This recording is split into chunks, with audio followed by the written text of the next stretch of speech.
Hello, my name is Michael Caine. I've just had a vaccine for COVID. It didn't hurt. Not many people know that. This is for all you clowns out there that saying you guys gotta take the shot. Don't take it. I tell you what, as a grieving mother, I'm gonna tell you why. My daughter took that shot yesterday in Las Vegas and she's dead. She took the Pfizer vaccine and she's dead. They couldn't even revive her. I'm begging you people, don't take it, they're killing us. I'm Morgan Freeman. I'm not a doctor, but I trust science.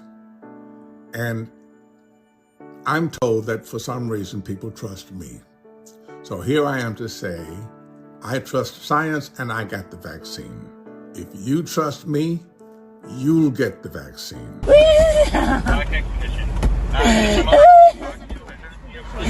I can't. What? Has anything like this ever happened to your mother before? No. They got the vaccine. I don't. None that I know of. I can't. Please no. What's your mother trying to say? We have help on the way. They're already. The good news is that the vaccines are being rolled out. And they're, I mean, you're on the list. Yeah, I can't wait to get. I will fight an old lady for that vaccine. I will. No, come on. Be like Game of Thrones. I will grab. No. I will grab that. I'll be like a deranged junkie. I will grab the needle out of her arm. Breathe, baby.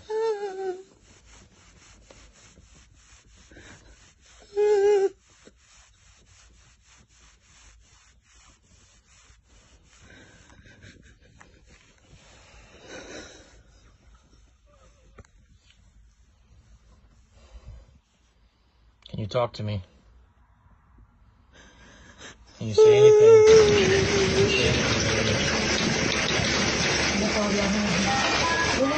So to stop that variant from taking hold, America needs to vaccinate as many people as quickly as possible.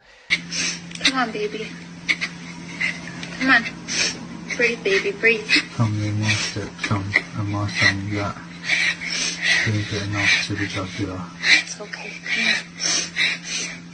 But there are still nearly 20 million children around the world who are not getting the routine vaccines that they need to be safe.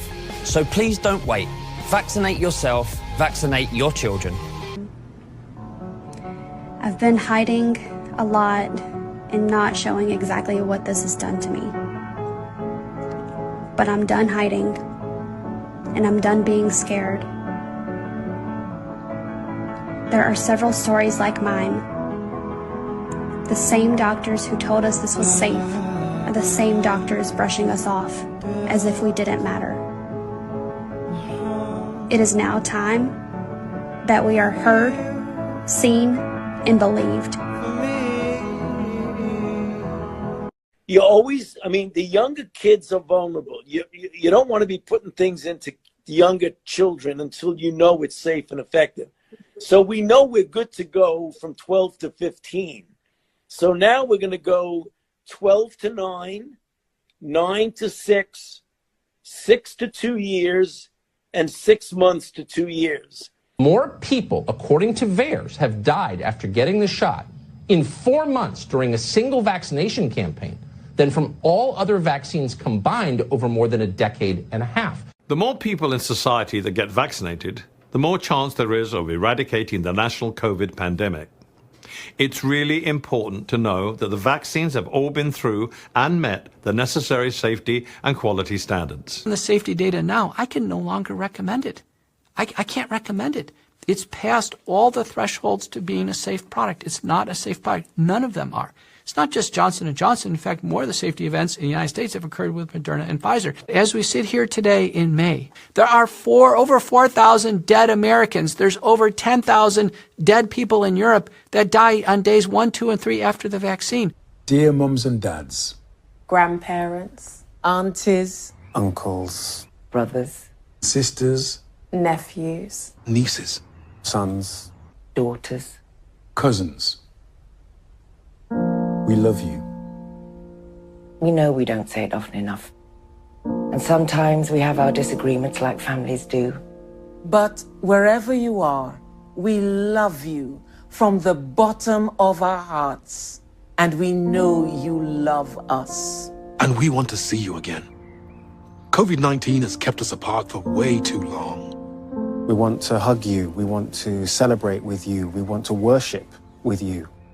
We want to play video games with you, preferably in the same room, so that we can see the look on your face when we beat you. But in order to do all that, we all need to take the COVID-19 jab. So all of us in this together. Things will slowly get back to normal. Well, what they're calling the new normal. But in reality, the new normal will mean needing a vaccine for doing the kinds of things we used to take for granted. That is my daughter workmate. I work at the Sainsbury's in Orpington, and she have a heart problem. And she got doctor, and they give her the COVID injection, and that's how it leave her.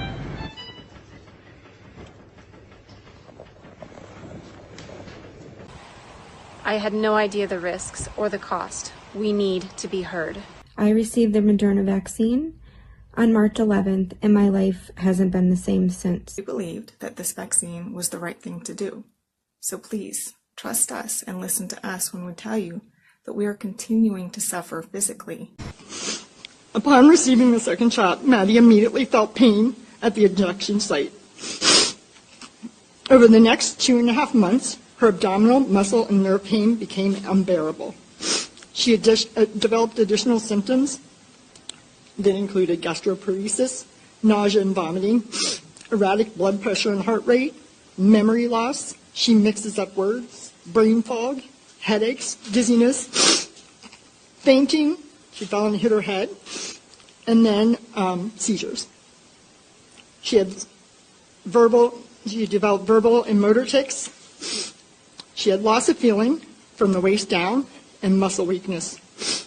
Drastic changes in her vision, urinary retention and loss of bladder control, severely irregular and heavy menstrual cycles, and eventually she had to have an NG tube put in to get nutrition. No vaccine, no cuisine, okay? No fissure, no croque monsieur. If the French can restrict cafes, we gotta start doing that here. You don't get vaccinated, you can't get on an airplane. You can't go to the big game. You can't go to the late show. All these people.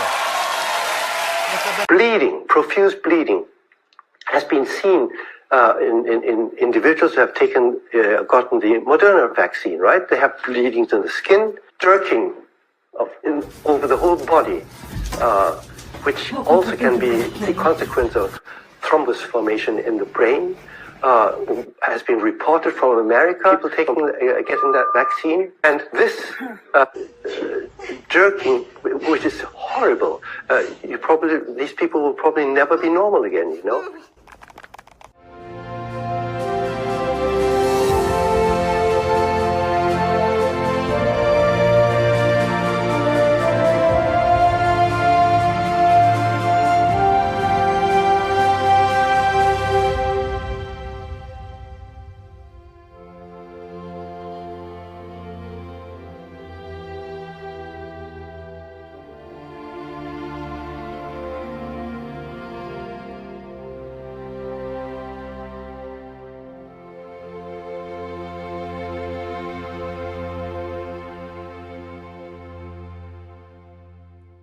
Everybody needs to hear this, and this breaks my heart, and I'm going to try not to get angry. We have a kid in our community, 23 years old, college athlete, Ivy League school, Best Buddies program, just a pillar of the community. He is now dead because he was required to take a vaccine.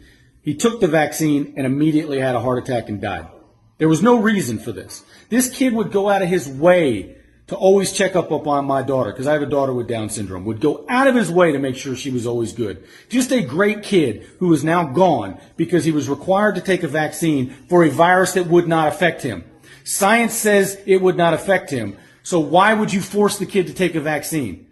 You people, look, all my family is vaccinated, flu shots, all the vaccines required, all my dogs are vaccinated. That's not the problem. This is an experimental drug that has no long-term studies on humans, and the studies on animals is poor. But you're going to force people out of fear for a virus that will never affect them. Lisa Shaw, family claims BBC presenter died. The BBC presenter died at the age of 44 from a blood clot after having the AstraZeneca COVID vaccine. Her family's Cyan Award-winning BBC radio presenter died in hospital after suffering blood clots after she received the AstraZeneca vaccine. Every time my doctor, every time my specialists come in this room, they pick up this vaccine card every time. I have it here. It sits right here. So if I ever forget while I'm here, why I'm in pain, why I'm doing this, I can look at that card. Every time they walk in, they grab that card, they look at it, and they shake their head. And they say, I am so sorry you took that vaccine. I am so sorry anybody takes these vaccines right now. We do not have enough time yet of research. What are we doing? There's another reason to be optimistic about the vaccine logjam breaking soon. While speaking to lawmakers yesterday, Pfizer and Moderna say they've now streamlined the manufacturing process, so 140 million doses will be coming in the next 5 weeks. I got the Johnson & Johnson vaccine yesterday. Nobody knows if this is the reason that all this stuff is going on, but started with chest pain, paralysis on my left side. I was rushed over via ambulance to Baylor, Dallas, where I have had numerous scans done. I have had about 8 seizures in the last 2 days. Never had a seizure before. They did find a 3-millimeter brain aneurysm. I am currently hooked up to my EEG so they can monitor my seizures. 17 doctors, numerous tests. I was diagnosed with Guillain-Barré, pericarditis, POTS syndrome, gastroparesis, meningitis, and many more complications, all as a result of the Moderna vaccines. I'm in so much pain today. I've been crying nonstop. I didn't realize that this condition comes with random pain. I'm sure a lot of you saw my daily posts and my blogs on Instagram. I was showing all of you what was happening to me. Most were kind, but I was attacked, belittled, ridiculed, threatened. The hospital brought security into my room to threaten me about posting. I didn't know what was happening to my body. I wanted answers just as much as you did. I was confused and in pain and hurting. The doctors at the hospital treated me with such disrespect and disregard and didn't call the neuro team until the 5th day on my 3rd stay. 1,500 pages of medical records, and the only doctor willing to admit that it was from the Moderna was the neurologist who finally came in and recognized me. As the head nurse just walked in and said, "You're the one that just got diagnosed with Guillain-Barré, however you say it, from the Moderna shot, right?" He demanded that she report my injury to the VAERS system and the CDC. I've been experiencing tremors. I've been experiencing like full-on body shakes to the point where my boyfriend has had to pin me down in a bed to make sure that I don't hurt myself. Like, he shouldn't have to do that, and I shouldn't be having to do this just because I've had a vaccine to protect myself and protect other people. Because actually it's just it's an experiment. We're all part of an experiment. So if you haven't had the vaccine, I pray don't have the vaccine. That's all I'm asking, and I just want to create some awareness. Can you imagine being in a country like India right now where people all around you are dying because they don't have the vaccine? We're over here begging and bribing people to get it like we're trying to convince a 4-year-old to eat his broccoli nuggets. It really is ridiculous. But many of those who don't trust the vaccine are worried about fertility issues. This is the big thing, fertility issues, thanks to some not too bright people who, for whatever reason, come up with these cockamamie misinformation campaigns. My name's Dr. Sean Brooks, PhD, Oxford. I have 48 publications, including 23 books. I've studied health, medicine, anatomy, and physiology for approximately 21 years. Dr. Robert Malone, who created the messenger RNA vaccine, has said no one should ever take these jabs ever, under any circumstance whatsoever. He created it, and he says don't ever do it. So let me explain what's going to happen to the people who have taken it. Excuse me. The people who have taken it are going to die in the next 6 months to 3 to 5 years for 3 reasons. Number one, you have dramatically decreased your own immune system by 35%. The first jab did it by at least 15. The second did it by 35 now. If you take any booster shot, you will die. That's it. You take a flu shot in the future, you will die. The second reason, antibody-dependent enhancement. Antibody-dependent enhancement is what is happening with these jabs with everybody who has taken them. Unless, of course, you've taken a placebo, but there's no way that you would know that. So given that fact, antibody-dependent enhancement tricks the entire body into believing that the cell that's eating the pathogen is eating it when it isn't. It ends up leading to what's called a cytokine storm, which causes organ failure. That will cause your death, and there's no stopping that. No amount of drugs will stop that.